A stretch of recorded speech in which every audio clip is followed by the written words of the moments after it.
네, 오늘 말씀은 믿음의 본이라는 제목으로 말씀을 전하려고 합니다. 믿음의 본. 사순절 기간 동안요, 예수님의 기적에 대해서 함께 얘기를 하고 있습니다. 저번 주에는요, 예수님의 첫 번째 기적인 가나의 혼인잔치에 대해서 얘기를 했었어요. 결론이 뭐였냐? 제가 정리를 이렇게 주보에다 뒤에다 넣으려고 정리하다 보니까 조금 장황했나 싶은 생각이 들어요. 마지막에 결론을 찝었는데도 저도 좀 말씀이 많았던 것 같더라고요. 하지만 정확히 그래서 짚어드리자면은 기적에는요, 두 가지 조건이 있는데 그때는 특별히 믿음과 순종이었다. 이거는요, 기적뿐만 아니라 모든 하나님의 일에 그렇다라고 말씀드렸었어요. 뭐 사례를 다 들진 않아가지고 그게 딱 완전히 기억에 남진 않았지만 그렇습니다. 하나님의 일에는요, 믿음과 순종이 필요하다는 거예요. 이번 주는요, 혈루병 앓는 여인의 이야기입니다. 제가 이게 매번 이렇게 말씀드리는 거는요, 믿음 생활을 오래 하신 분은요, 이 앞에 혈루병 앓는 여인 이것만 딱 들으면은 오늘 말씀이 이거구나라는 게 머리에 딱 들어와요. 그래가지고 말씀을 굳이 이렇게 한 번씩 드립니다. 마가복음 5장을 보면요, 예수님의 기적이요 막 있어요. 이 예수님은요, 오늘 말씀 전에 바다 건너편에서요, 귀신 들린 사람을 고치십니다. 뭐 유명한 얘기예요. 막 귀신 들린 사람의 귀신을 옮겨다가 이 귀신들이 군단이라는 거예요. 한두 귀신이 아니에요. 그래가지고 돼지한테 넣어가지고 돼지가 막 바다로 들어간 그 사건을 일으키고 바다 맞은편으로 건너가신 거예요. 배를 타고 갈릴리 호수 그 바다 건너편으로 넘어가셨습니다. 무리가 모였어요. 막 사람들이 모여가지고 예수님의 말씀을 들으려고 그랬는지 아니면 따르려고 막 이렇게 모여 있었단 말이에요. 큰 무리가 있었습니다. 예수님과 함께 있는데요, 회당장인 야이로라는 사람이 있었어요. 회당장이 뭐냐면요, 그러니까 왜 장로님 같은 거예요. 유대교회는 원래 제사장이 있잖아요. 근데 회당이라는 거는 좀 작은 마을마다 모이는 그런 데였어요. 큰 성전이 아니라. 거기에요, 회당의 장이 있었는데 그게 회당장입니다. 그런 제사장은 아니지만 예배를 주관하기도 하던 사람이에요. 그러니까 아주 존경을 받는 사람입니다. 근데 그 사람이요, 멀리서부터 예수님이 오셨다는 소문을 듣고 찾아와가지고 그 큰 무리를 뚫고 와서 앞에 딱 무릎을 꿇고 예수님께 간청을 하는 거예요. 자기 딸이 죽게 되었다. 그러니까 와서 손만 얹어주시면은 살아날 것 같은데, 그러면은 이 아픈 게 그만 될 것 같은데 와가지고 조금 손만 좀 대주시라 라고 그렇게 간청을 하는 거예요. 대단하죠. 그 사람이 예수님 앞에, 예수님은 지금요 막 인정받긴 하지만 아주 인정받는 건 아니에요. 어떤 사람은 예수님을 이단이라 그랬고요, 약간 이단시했습니다. 좀 이상한 사람이야 이렇게. 민중들은 따랐지만 높은 사람들은 막 예수님을 적대시했다는 거예요. 근데 회당장이라는 사람이 와가지고 다들 보는 앞에서 거기 무릎을 꿇고 얘기를 하니까 그 믿음을 보시고 예수님께서는 발걸음을 옮기십니다. 바닷가에서 이제 그 야이로의 집으로 가는 거예요. 아마 좋은 데 있었겠죠. 회당장이니까. 수많은 무리가 예수님을 따랐습니다. 근데요, 여기서 말씀의 주인공이 갑자기 바뀌어요. 오늘 말씀의 주인공인 혈루증 앓는 여자가 갑자기 나옵니다. 이 사람은 어떤 사람입니까? 이 사람은요, 12해 동안 병을 앓았어요.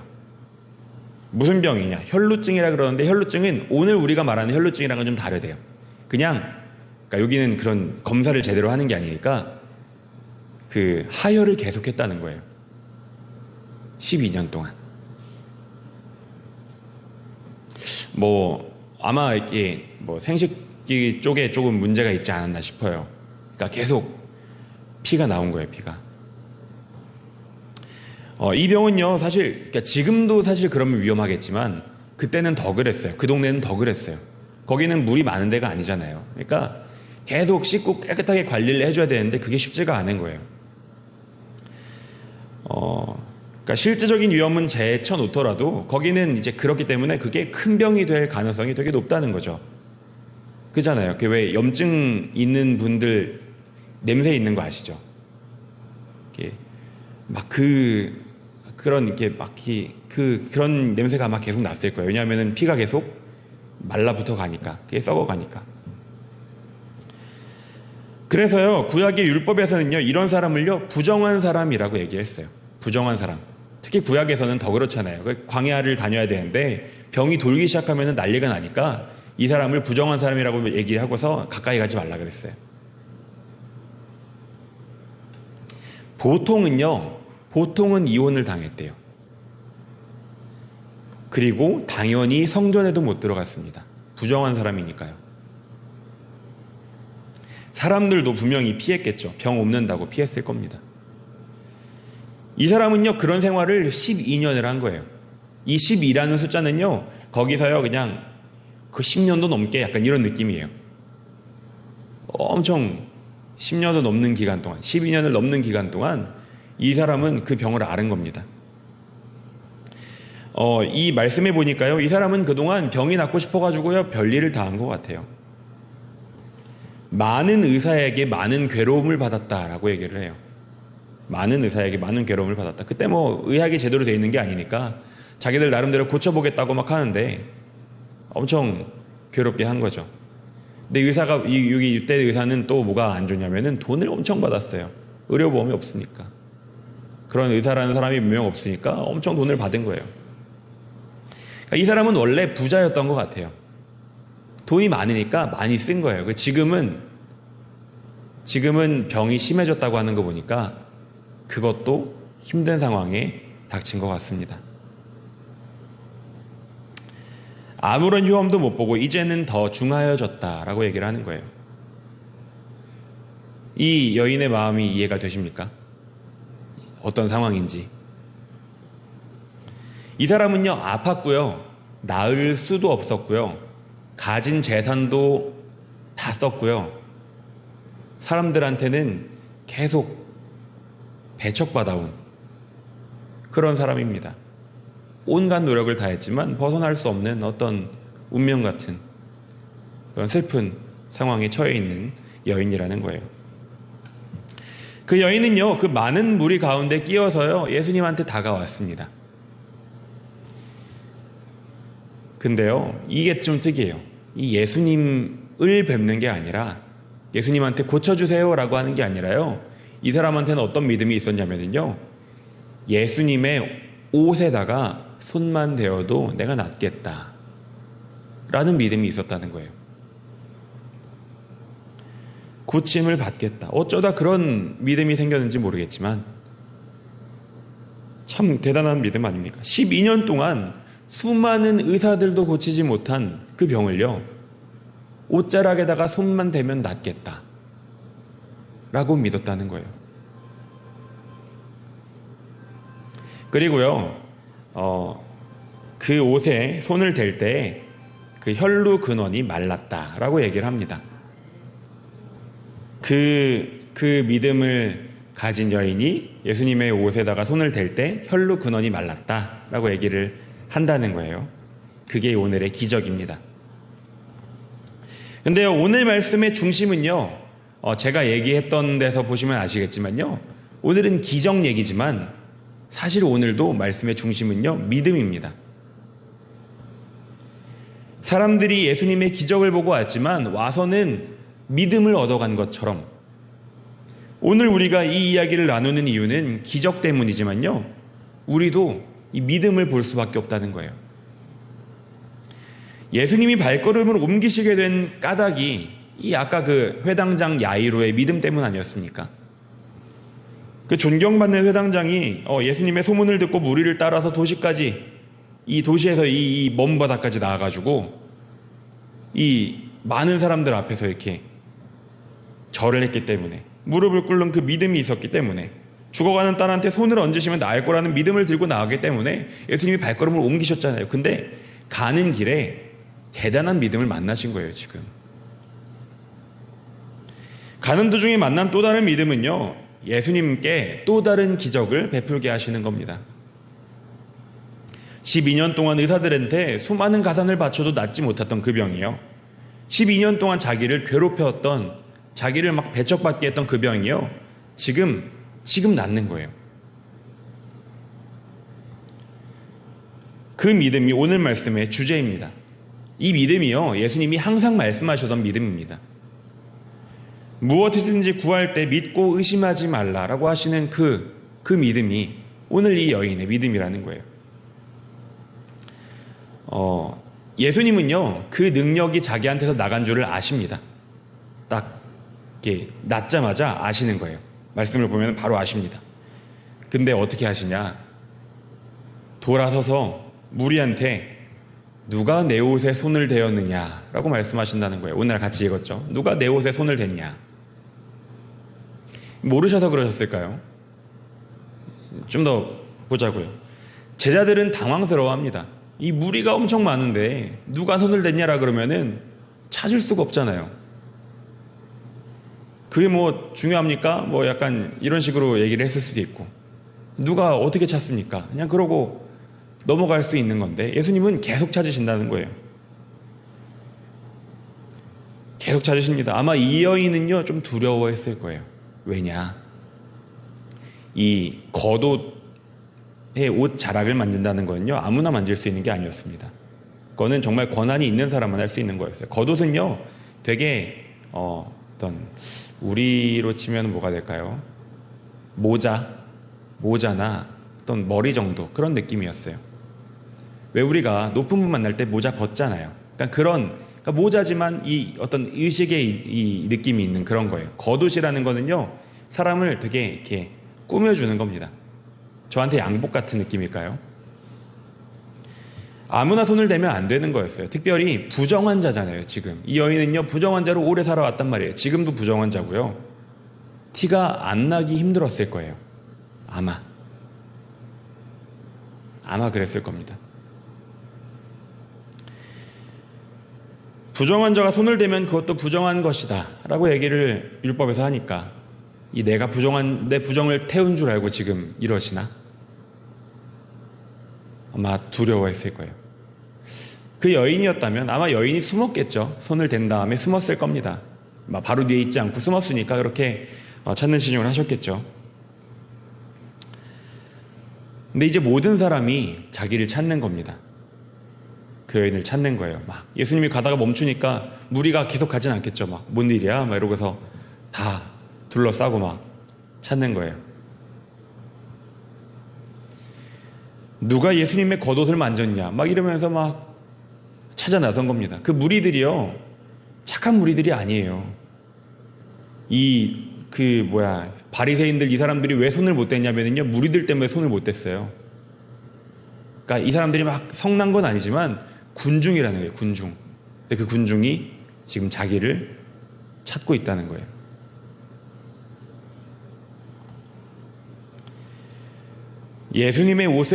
예수님을 더럽혔다 생각한 그 여인은요, 근데 용기를 내서 나옵니다. 두려워 떨며 예수님께 나아옵니다. 모든 사람이 그 여인을 주목했을 거예요. 아, 나왔다고. 저 사람이라고. 그 여인은요, 엎드려서 모든 사실을 여쭙습니다. 얘기를 하는 거예요. 자기가 이렇게 알았고, 지금 이만큼도 해봤고, 근데 이런 믿음이 있어서 이렇게 했더니 나았다. 왜냐하면 나았다는 사실까지 알았기 때문에. 그 앓던 일과 그 마음과 그 낫게 된 일을 다 들었을 때요, 사람들은요, 아마 예수님의 입을 주목해서 봤을 겁니다. 이제 이 여인은 어떤 처분을 받게 될까? 그 부정환자가 예수님의 옷을 맘대로 건드려서 예수님의 능력을 맘대로 빠져나가게 했는데, 예수님은 여기에 대해서 뭐라고 하실까? 아마 모든 무리들이 예수님을 지켜봤을 거예요. 그리고 예수님은 그 여인한테 이렇게 말씀하십니다. 딸아, 내 믿음이 너를 구원하였으니 평안히 가라. 내 병에서 놓여 건강할지어다 하고 말씀을 하신다는 거예요. 예수님이 말씀하시고 싶었던 것은, 특별히 여기서 좀 특별한 부분이 있다면, 그 여인을 구한 것이 나나 내 능력 이렇게 말씀하시는 게 아니라요, 네 믿음이라고 말씀하십니다. 내 믿음이 너를 구원하였다 라고 얘기를 한다는 거예요. 예수님은 그렇게 똑똑히 말씀하십니다. 그러니까 아마 예수님은 그 여인이 누구신지 아셨을 거예요. 처음 만난 사람도 누군지 아시잖아요, 예수님은. 그러니까 그 여인이 누군지 모르셨겠습니까? 예수님은요, 그 여인의 이야기를 모두한테 들려주시고 그렇게 나누고 싶으셨던 것 같습니다. 그 여인의 이야기에 뭐가 있어서 그렇습니까? 믿음이 있어서 그렇다는 거예요. 믿음이 있어서. 그 믿음의 본을 보여주시라고 그렇게 찾아 나서시지 않았나, 그렇게 주목받게 하시지 않았나 싶습니다. 그렇게 보여주고 싶은 믿음이라는 겁니다. 덕분에요, 아직도 많은 무리들이요, 이 여인의 믿음을 본 삼습니다. 찬양 중에도 있고요, 이 옷자락이라도 만지면 낫겠다라는 이 믿음은요, 대단한 믿음으로 아직까지 우리한테 남아있다는 거예요. 그 믿음이 얼마나 대단합니까? 말이 12회지, 12회면은요, 이 초등학교 입학해서 졸업할 때까지예요. 고등학교 졸업할 때까지. 그 여인이 막 무슨 짓을 안 해봤겠습니까? 다 해봤겠죠. 의사뿐만 아니라 뭐 좋다는 거 다 해보고, 뭐 돈이 있으면 막 쓰잖아요. 필요한 데다가 막 자기의 모든 힘을 다 쏟았을 건데 안 되잖아요. 그 삶이 얼마나 괴로웠으면 그랬겠습니까? 근데 그 모든 게 이제 나았다는 거죠. 무엇으로? 이 믿음으로. 여인의 이 믿음은요, 살아남아서 오늘날까지 우리가 본받을 만한 믿음이 된다 하는 거예요. 이건 마치 이 진주를 만들듯이, 그러니까 아픈 것들이 아름다운 어떤 결과로 남는다라는 거예요. 이제 이 여인의 삶은 어떻겠습니까? 이 사람은요, 잃었던 걸 이제 찾은 삶을 사는 거예요. 12회 넘는 기간 동안 이 사람은요, 성전도 못 갔어요. 예배도 못 드렸다는 거예요. 사람들 모여있는 데를 못 가니까. 계속 아팠을 건데 아픈 것도 없을 뿐더러 자기는 이제 남들처럼 살 수 있다는 그 기쁨이 얼마나 컸겠습니까? 오늘 우리의 믿음이요, 감히 이랬으면 좋겠습니다. 물론 뭐 12회 동안 부정한 병에 걸려가지고 고생하는 그거는 없었으면 좋겠어요.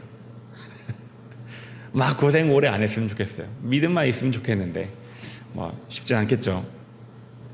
그건 저희의 바람이고, 그런데 만일 우리가 그런 힘듦 속에 있어야 한다면, 혹은 있어 왔다면, 그렇다면 그 마음 가운데 이런 믿음이 있었으면 좋겠다는 거예요. 이거는요, 사실 우리가 노력해야 하는 거기도 하지만 누가 주시지 않으면 안 되는 거예요. 그러니까 우리가 기도할 때 믿음으로 분명히 기도하지만 또 믿음을 달라고 기도해야 합니다. 믿음에 이르는 게 바로 그거기 때문입니다. 이런 믿음을 위해서 구하시고 또 이런 믿음을 가지는, 그래서 하나님의 역사를 경험하는 저희들이 됐으면 좋겠어요. 아프시지 않으면 좋겠지만 만약에 아프시다면 우리에게 이런 믿음이 있어서 하나님의 정말 큰 일을 겪는, 하나님의 역사를 경험하시는 그런 저와 여러분이 됐으면 좋겠습니다. 말씀을 마무리하려고 합니다. 그러니까 더 믿음 가진 분들로, 믿음 가진 사람들로, 그런 성도들로 주님 가운데서 발견될 수 있도록 이렇게 열심히 기도하시고 믿음 생활하시는 저와 여러분이 됐으면 좋겠습니다. 기도하겠습니다. 하나님 아버지, 저희에게 이 혈루병 걸렸던 아버지 이 여인의 이야기를 듣게 하시고 또 이 가운데 믿음을 보게 하시니 감사합니다. 아버지 하나님, 저희가 무엇을 받기 위해서가 아니라 먼저 그냥 주님을 믿는 마음으로 아버지 믿음을 갖기 원합니다. 아버지, 그가 받은 것을 보지 않게 하시고 아버지 그가 가진 것을 알게 하여 주시옵소서. 아버지, 먼저는 주님을 믿게 하시고 그 믿음으로 아버지 이 세상을 다시 보게 하여 주시옵소서. 아버지, 그래서 저희의 가진 것들이 이 세상의 것들만 바라다가 아버지 쓸모 없어지는 것들이 아니라 주님 나라 바라고 주님의 믿음으로 아버지 그렇게 살아가는 저희들 될 수 있도록 아버지 저희 가운데 믿음을 허락하시고 믿음의 눈을 허락하시고 믿은 자들답게 살 수 있도록 아버지 그렇게 도와주시옵소서. 아버지 저희의 모든 삶을 주님 주관하여 주시옵소서. 예수님 이름으로 기도드렸습니다. 아멘.